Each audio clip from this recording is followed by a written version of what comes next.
Hello. Bonjour. Bonjour, c'est Tunisie? Ouais. Bonjour la Tunisie. Merci. Donc la dernière fois qu'on s'était vu, c'était pour le lancement de nouvelle C3 en Tunisie. Oui. Oui, exact. Ça se passe très bien d'ailleurs Génial. pour la C3. On a le meilleur importateur qui soit au monde. Tant C'est mieux. le modèle qui se vend le mieux. Donc, Ouais, génial, c'est une bonne nouvelle. Génial, tant mieux. Tant mieux parce que c'était Berlingot avant, je crois. Ouais. C'est bien. Et, Donc c'est un bon changement d'image pour la marque. Ouais. C'est une bonne nouvelle ce que vous m'annoncez. Mais c'est aussi quelque chose qui est vérifié au niveau mondial, puisque avec 200 000 ventes, C3 là est en train de passer les 200 000. D'ailleurs, on va les dépasser. On va faire, je pense, plutôt 210 000 210 000, ouais. sur la première année. Alors comme promis, donc chaque année un nouvel lancement, donc pratiquement, donc on enchaîne les nouveautés. Bah là, il y a même plus que ça, parce qu'on a lancé C3 Aircross il y a quelques semaines. Là, nous continuons avec C4 Cactus. Nous avons révélé en Chine C5 Aircross. Et l'année prochaine, on a d'autres surprises.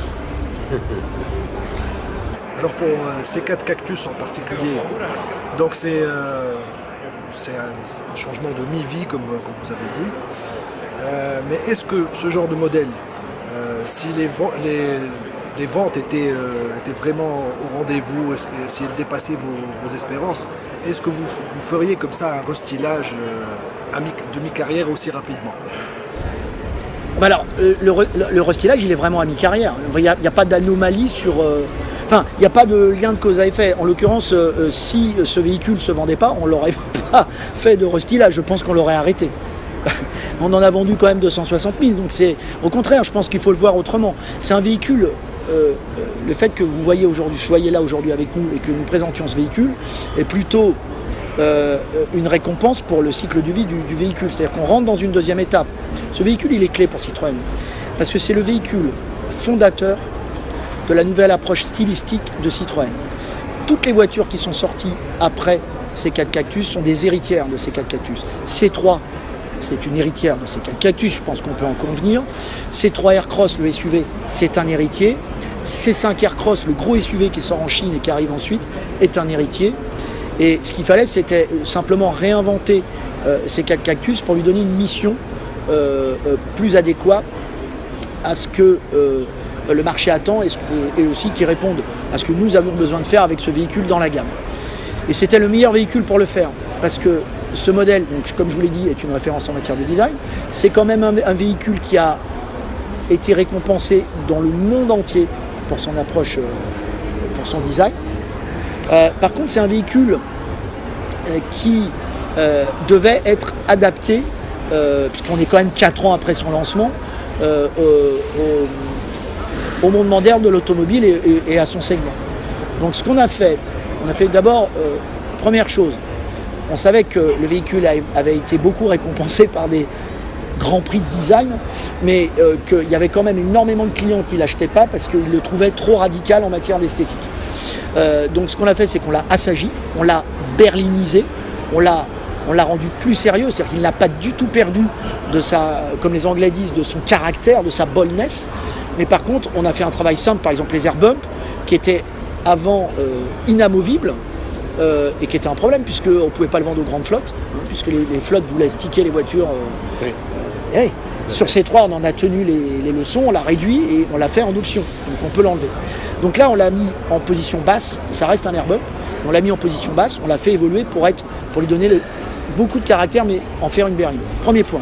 Deuxièmement, il fallait absolument mettre le véhicule techniquement au niveau de la concurrence et de la dépasser. C'est pour ça qu'on a mis 12 aides à la conduite et c'est pour ça qu'on a mis 3 technologies de connectivité qui sont les meilleures du moment. Ça, c'était la deuxième chose. Et le troisième chose, c'est qu'il fallait qu'on soit plus fort que la concurrence.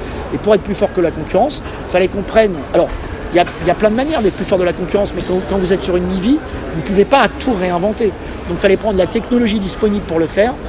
Et cette technologie est un hommage au savoir-faire de Citroën, à l'ADN de Citroën, le confort.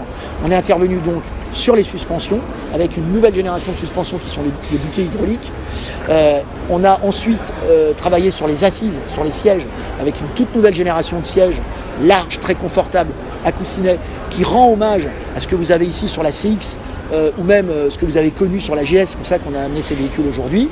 Donc un véhicule extrêmement confortable et on a travaillé sur l'acoustique, pardon. Donc 3 éléments qui sont des éléments constitutifs du Citroën Advance Comfort. Pas un peu plus cher ce modèle, ça risque pas par rapport au précédent? La stratégie de Citroën, comme vous l'avez constaté, d'ailleurs c'est pour ça qu'on rencontre le succès sur la C3 en Tunisie, c'est de se placer au bon endroit, à la bonne grille de tarifs sur le segment. On est une marque populaire mondiale d'origine française, donc on se place au cœur du segment, c'est-à-dire qu'il y a des gens toujours moins chers que nous, c'est sûr, les low cost, et puis des marques qui offrent moins que nous stylistiquement et en agrément, qu'offrent aucun confort, par exemple, hein, c'est un élément de différence. Puis il y a des marques beaucoup plus chères que nous, des marques qui mettent beaucoup plus de technologie que nous, etc. Je vous donne un exemple de marques populaires au sens noble du terme, comme nous, Ray-Ban dans les lunettes. Ray-Ban, c'est une marque qui, comme nous, a une très belle histoire. C'est une marque qui, comme nous, ne fait aucun compromis en matière de R&D et en matière de design. Mais c'est une marque pour laquelle vous pouvez trouver des lunettes beaucoup moins chères sur le marché. Il y a beaucoup moins cher que Ray-Ban et il y a beaucoup plus cher de Ray-Ban. Mais à la fin, Ray-Ban vend des quantités de lunettes parce que c'est quand même une des références en la matière. Voilà, j'aime bien donner cet exemple parce qu'il parle dans le monde entier. Allez, quand vous avez lancé C3 en Tunisie, Ouais. moi je vous avais posé la question, je vous avais dit l'ancienne génération de C3 se vendait bien, vous prenez un risque comme ça, vous changez le modèle complètement, ça n'a plus rien à voir. Et donc vous m'avez répondu que en fait Citroën c'est une marque qui aime prendre des risques. Yes. Et Yes, voilà. vous vous souvenez, je suis fier de vous parce que effectivement, et ça prouve que je suis cohérent. Bien sûr. Et ce que je vous ai dit, c'est que Citroën ne faisait jamais 2 fois la même voiture. Citroën réinventait, c'est extrêmement rare. Et on s'en est rendu compte un peu plus aujourd'hui, ce matin, en visitant le conservatoire Citroën. Ah génial, vous l'avez fait? On l'a fait, Ah, génial. et on s'en est rendu compte, on voit la Il y en a pas prise de une risque qui à est chaque pareille. fois. Donc c'est exceptionnel. Alors je ne sais pas si Citroën a eu raison de faire ça, mais en tout cas c'est Citroën. Justement, le fait d'abandonner C4 berline, c'est une prise de risque, quelque part. À quel moment vous avez décidé d'abandonner ce véhicule en particulier? Je veux dire, parce que il a été la version restylée, elle est sortie en 2012 ou 2013, je pense, si je connais bien mes dates. À quel moment on a décidé chez Citroën qu'on ne produirait plus C4 sous cette forme? En réalité, si vous voulez, Parce que c'est ce que j'expliquais à Dan dans un anglais très moyen. À un moment donné, on ne peut pas tout faire. Je vous rappelle qu'on n'a pas lancé de voiture pendant 2 ans et demi et c'était un problème. On a laissé notre gamme vieillir et ça n'arrivera plus jamais. Et pourquoi on a fait ça? Parce qu'on a été très affaibli à un moment donné, parce qu'on a mis l'argent pour développer notre marque sœur qui était DS.